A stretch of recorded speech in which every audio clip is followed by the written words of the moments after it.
ताकि मुझे समझ आ जाए पॉलिसी हमारी पॉलिटिकल पार्टीज़ की।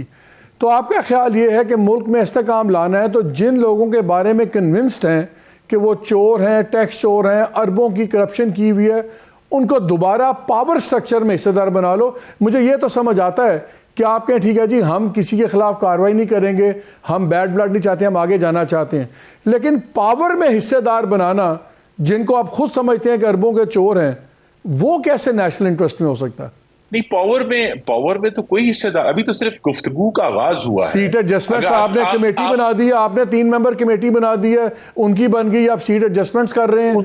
उसका हतमी नतीजा आप आने दीजिए ना जी। असल तो इशू ये है कि जिस दिन इंशाल्लाह पाकिस्तान की अवाम 8 फरवरी को अपनी राय का इजहार करेंगे और एक पार्लियामान तश्कील पाएगी, उसके बाद ही सारे हतमी फैसले होने हैं। लेकिन जिस तरह मैंने कहा, हम हर जमात से बात करने के लिए तैयार हैं और पाकिस्तान पीपल्स पार्टी तो हमारे जो है वो बड़े अच्छे एलाए रहे हैं इन 16 माह में, जब 15 जमातों की हुकूमत थी। लिहाजा हमारे दरवाजे तो किसी के लिए बंद नहीं है और खुले रहेंगे। चले इनके दरवाजे पूछ लेते हैं। कायरा साहब, क्या आपके ख्याल में जस्टिफिकेशन ठीक है फिर नेशनल इंटरेस्ट में? फिर जो मर्जी करके जो मर्जी लूटमार की हो, आप आ जाएं, बैठ जाएं नेशनल इंटरेस्ट में, और उन्होंने कहा हमारे दरवाजे खुले। ये जो बिलावल साहब ने अब कहा है इलेक्शन के बारे में और मियां साहब के बारे में कि क्या आपके दरवाजे खुले हैं इनके लिए कि इनके साथ बैठ जाएंगे गवर्नमेंट में, कि कोई तो इस मुल्क में असूली सियासत करेगा या नहीं? मलिक, पहली बात तो यह है कि असूली सियासत की बात भी करता हूं। ये जो नफरत की सियासत का खात्मा है ना, ये मोहतरमा बेनजीर भुट्टो का ख्वाब था।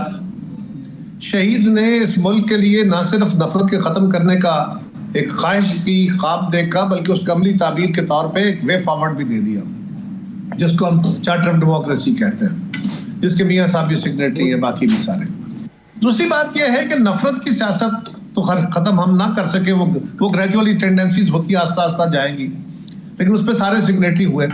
अर्ज यह है कि नफरत की सियासत खत्म करनी है तो ये MQM से खत्म हो रही है, ये पगाड़ा लीग से खत्म हो रही है, मौलाना फजलुर रहमान साहब से खत्म हुई, काफ लीग के एक हिस्से से खत्म हुई और IPP से खत्म हुई। तो गुजारिश ये है कि फिर बाकी जमातें, हम तो चले वैसे ही तादी थे, हमारी तो चले पहले भी छोटी मोटी लड़ाई और फिर था भी रहा, लेकिन PTI भी तो इस मुल्क की जमात है। उसकी क़यादत के ऊपर उसके कुछ लोगों के ऊपर तो सवाल है, उनके खिलाफ केस चल रहे हैं, वो केस चलने चाहिए, ट्रायल होने के बाद उनका फैसला हो जाए, गुनाहगार है तो सजा पाए, नहीं है तो ठीक है। लेकिन बाकी उस जमात के लिए तो फिर मुस्लिम लीग को रास्ता खोलना चाहिए ना बाकियों की तरह, अगर नफरत का खात्मा करना है, अगर नफरत की सियासत के असूल पे चलना है। दूसरी गुजारिश ये है कि इस वक्त मुल्क में हम जो बयानियां दे रहे हैं कि जी ये तो फैसला बाद में होगा, अभी तो हम सारी जमातों को साथ लेके चलना चाहते हैं। जनाब, हमने सीट एडजस्टमेंट के लिए जमात की कमेटी बनाई है, मुस्लिम लीग ने, बाकी जमातों ने भी कमेटियां बनाई हैं, किसी के साथ 2, किसी के साथ 4 डिमांड्स आ गई हैं। आपने अपनी सीट एडजस्टमेंट इलेक्शन से पहले करनी है, और अगर आप उनके साथ मिलकर इलेक्शन लड़ेंगे तो अगली हुकूमत में भी आप उनके साथ इकट्ठे बैठेंगे, और वो अच्छे हैं बुरे हैं किसको क्या आपने कहा, आपने उनको पावर शेयरिंग साथ लेके चलना है।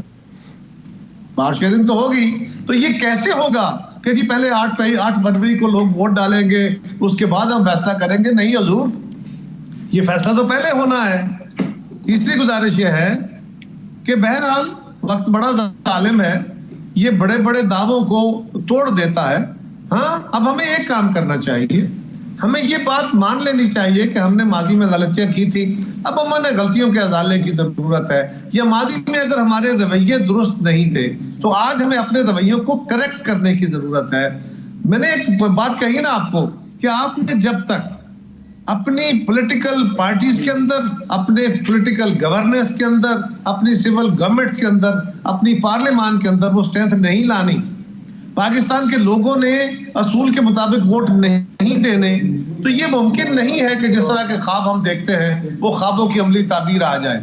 खाली डिमांड करने से, खाली सरमन्स देने से, खाली पावर स्ट्रगल के अंदर पावर ब्रोकिंग करने से ये काम नहीं चलेगा। हमें क्लैरिटी के साथ आगे बढ़ना पड़ेगा। और आपका जो सवाल था कि असूलों की पॉलिटिक्स, मालिक साहब, जमहूरियत में जिस तरह हम कहते हैं ना एब्सोल्यूट, जो प्रिंसिपल्स हैं, एब्सोल्यूट प्रिंसिपल्स की अचीवमेंट के लिए स्ट्रगल होती है और उसके लिए अपने हालात के मुताबिक फैसले करने होते हैं। उन फैसलों को आप मफादात के फैसले भी कह सकते हैं, मसलहत के फैसले भी कह सकते हैं। डेमोक्रेसी इसी बात का नाम होती है कि आप अक्सरियत पैदा करते हैं या अक्सरियत विन करते हैं, लेकिन अकलियत के साथ भी आप मुशावरत करके आगे बढ़ रहे होते हैं। आप अपनी अक्सरियत के फैसले मुसल्लत नहीं कर रहे होते। सो ये ऐसा ही निज़ाम हुकूमत है।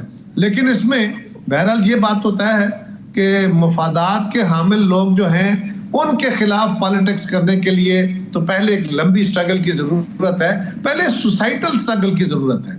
इस मुल्क के अंदर एक मुआशरती इर्तिका के लिए आप जैसे लोगों को, इस मुल्क के एकेडमिया को, इस मुल्क के साहिब राय लोगों को, सियासी जमातों को उस राय की तरफ लोगों को लेके जाना है जिसकी बुनियाद वोट का तकद्दस है, अपने वोट का सही इस्तेमाल है, बेहतर कैंडिडेट का चुनाव है, खाली सियासी नारे नहीं।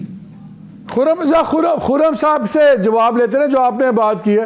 खुर्रम साहब, कायरा साहब ने बड़ी बात सही पॉइंट आउट किया है कि जब सीट एडजस्टमेंट्स होती हैं तो बहुत चीज़ें तय होती हैं, आपके हिस्से तय होते हैं। अच्छा, इतनी सीटें आपकी होंगी, इतनी हमारी होंगी। बिकॉज सीट एडजस्टमेंट का मतलब यही अज्यूम कर रहे होते हैं कि यह सीट पे आपका एलाई जीतेगा या आप जीतेंगे, वॉटेवर। और फिर काफ़ी पावर शेयरिंग पहले ही तय हो जाती है। आपने जो कहा जी इलेक्शन के बाद देखेंगे, बात तो ठीक है, इलेक्शन से पहले सारे फैसले हो रहे हैं ना, सब कुछ।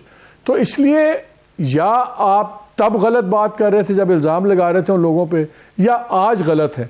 अगर सबसे बात हो रही है वो इसी बुनियाद पर हो रही है कि जैसे मैंने कहा, दो चीज़ों से हम निकल रहे हैं। एक सिर्फ नफरत की सियासत का जो दौर था, जो कि इमरान खान का अपना मिजाज था, जो बुग़्ज़ का और इंतकाम का मिजाज था, और अपने अलावा सबको अपने से हेच समझने का मिजाज था।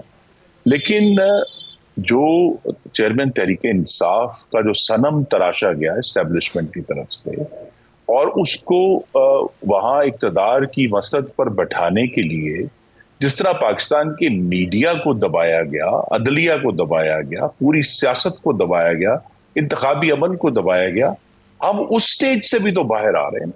तो लिहाजा ये जो भी 2024 का इंतखाब है वो नफरत की सियासत की भी ट्रांजिशन है, और जो इस्टेब्लिशमेंट का एक मुकम्मल बनाया गया जो सनम होता है, वो जो फेज थी उससे निकलने का अमल है कि आज अगर मियां नवाज शरीफ वापस आए हैं, उसकी बुनियाद असल में वो 1,28,00,000 वोट हैं जो उन्होंने जुलाई 2018 के इंतखाबात में लिए थे, सख्त तरीन मुश्किल। लेकिन मेरा एक दो सवाल वहीं रह गए। एक तो उनका सवाल ये था कि क्या फिर आप लोग अगर नफरत की सियासत खत्म कर रहे हैं, तो पहला सवाल तो ये है, क्या फिर आप पीटीआई से भी बात करेंगे, उनको भी ऑफर करेंगे? जी, पीटीआई अगर अपने ये कह दे, और हम सब चाहेंगे कि वो ये बात कहें, वो दूसरी जमातों के मैंडेट को तस्लीम करते हैं और उस तस्लीम करके आगे बढ़ना चाहते हैं, तो जरूर बात हो सकती है। अच्छा, मुझे एक ब्रेक लेने का कहा जा रहा है, एक सवाल उस जवाब का भी दे दें।